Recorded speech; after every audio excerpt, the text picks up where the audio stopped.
நூக்கல் எறா போட்டு ஒரு குழம்பு வைக்கலாம். எண்ணெய் கொஞ்சம் ஊற்றி கடுகு உளுத்தம்பருப்பு போட்டு தாளிச்சுக்கிறேன்.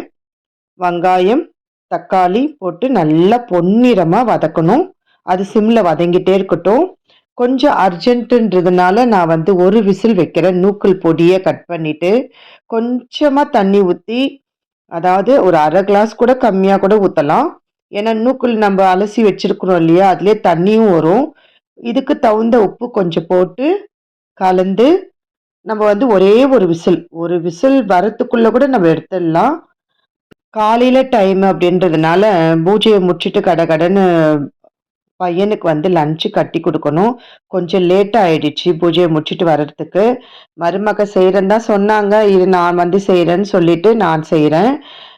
நூக்கல் எறா போட்டு குழம்பு வைக்கணும் அப்படின்னு சொல்லிட்டு.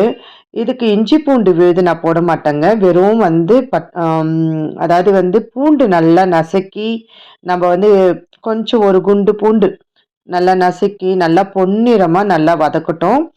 ஏன்னா பூண்டு வாசனை வேற, இஞ்சியும் சேர்த்து நம்ம போட சொல்ல அதோட டேஸ்ட் வேற மாதிரி வரும். இப்போ நல்லா வதங்கிடுச்சு. இதுக்கு நம்ம மசாலா ரெடி பண்ணலாம்.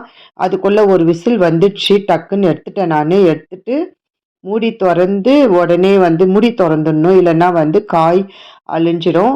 அப்படியே கூட வெங்காய தக்காளியிலேயே கூட போட்டு வதக்கிட்டு நம்ம எறா போட்டு கொஞ்சம் ஒரு சிம்மில் வச்சு ஒரு அரை மணி நேரம் வேக வச்சோம்னா அப்படியே வெந்துருங்க. எனக்கு ஒரு 10 நிமிஷத்தில் குழம்பு ரெடி ஆகணும். அதாவது ஒரு 1/4 ஹவரில் நான் ரெடி பண்ணேன். அதனால தான் நான் ஒரு விசில் வச்சுட்டேன். நீங்கள் அப்படியே கூட வெங்காய தக்காளி கூடயே நூக்கல் போட்டு வதக்கிக்குங்க. இப்போ மஞ்சள் தூள், மிளகுத்தூள், வெறும் மிளகாத்தூள், கொஞ்சம் தனியாத்தூள் போடுறேன். குழம்பு மிளகாத்தூள் போடுறேன். வெறும் மிளகாத்தூள் ஏன் போடுறேன்னா கொஞ்சம் கலராக வரும் குழம்பு. நம்ம குழம்பு மிளகாத்தூள் எல்லாமே போட்டு அரைக்கிறதுனால கலர் எப்பவுமே அந்த டார்க் கலர் வராது. தேவையான அளவு உப்பு போட்டுக்கினேன். இப்போ எறா வாங்கிட்டு வந்தார் எங்கள் பையன். அவரே வாங்கிட்டு வந்து க்ளீன் பண்ணி ரெடியாக வச்சுட்டு இருந்தார். சரின்னு சொல்லிட்டு அதான் எறா போட்டு நம்ம வதக்கிக்க வேண்டியது தான். வதக்கிட்டு தேவையான அளவு உங்களுக்கு தண்ணி எவ்வளோ வேணுமோ, குழம்பு எவ்வளோ வேணுமோ ஊற்றிக்குங்க. நான் ஒரு சொம்பு தண்ணி மட்டும் ஊற்றுறேன். இது நல்லா வதங்கிடுச்சு. எறா கூடயே நம்ம இதை இந்த மாதிரி வதக்கிட்டு இந்த நேரத்தில் தான் இந்த நூக்கல் இப்படியே போட்டு நம்ம வதக்கி தண்ணி ஊற்றிக்கலாம். அது கொஞ்சம் ஒரு அரை மணி நேரம் சிம்மில் வெந்துனே இருந்ததுன்னா நூக்கல் வெந்துடும்.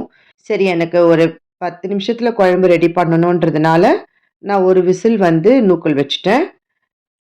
ஒரு சொம்பு தண்ணி ஊற்றுறேங்க. ஆஃபீஸ்க்கு நம்ம கட்டி கொடுக்குறோன்றதுனால கொஞ்சம் எக்ஸ்ட்ரா நான் குழம்பு கட்டி கொடுப்பேன்.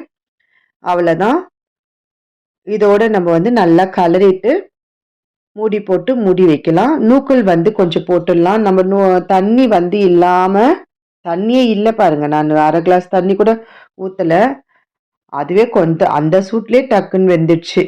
அந்த நூக்கல் மட்டும் எடுத்து நம்ம இதில் போட்டு கலரிட்டு மூடி போட்டு ஒரு 10 நிமிஷம் கொதிச்சுதுன்னா குழம்பு ரெடிங்க.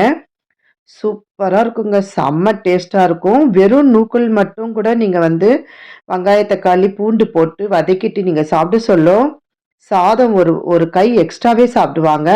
நல்லா குழம்பு கொதிச்சிச்சு. பச்சை கருவேப்பிலையை நம்ம போட்டோம்னா அது ஒரு மணமாக இருக்கும். கடுகுளுத்தம்பருப்போடு சேர்த்து கருவேப்பிலையை நம்ம வதக்கி போட்டோம்னா அது ஒரு டேஸ்ட்டாக இருக்கும். இந்த பச்சை கருவேப்பிலையை நம்ம போட்டு நம்ம குழம்பு கொதிக்க சொல்ல கமகமகமன் வாசனை வருங்க. உப்பு இருக்கா காரம் இருக்கான்னு பார்த்தேன். எல்லாமே கரெக்டாக இருக்குது.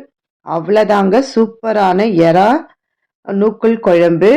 அன்னைக்கு ஷீலா மீன் வறுவல், முட்டை, மாம்பழம், சூப்பரான எறா நூக்கல் குழம்பு. நல்லா சுட சுட சாதத்தோட சாப்பிட வேண்டியதுதான். வாங்க நீங்களும் எல்லாரும் சேர்ந்து சாப்பிடலாம். இந்த வீடியோ பிடிச்சிருந்தா லைக் பண்ணுங்க, ஷேர் பண்ணுங்க, கமெண்ட் பண்ணுங்க. Bye friends.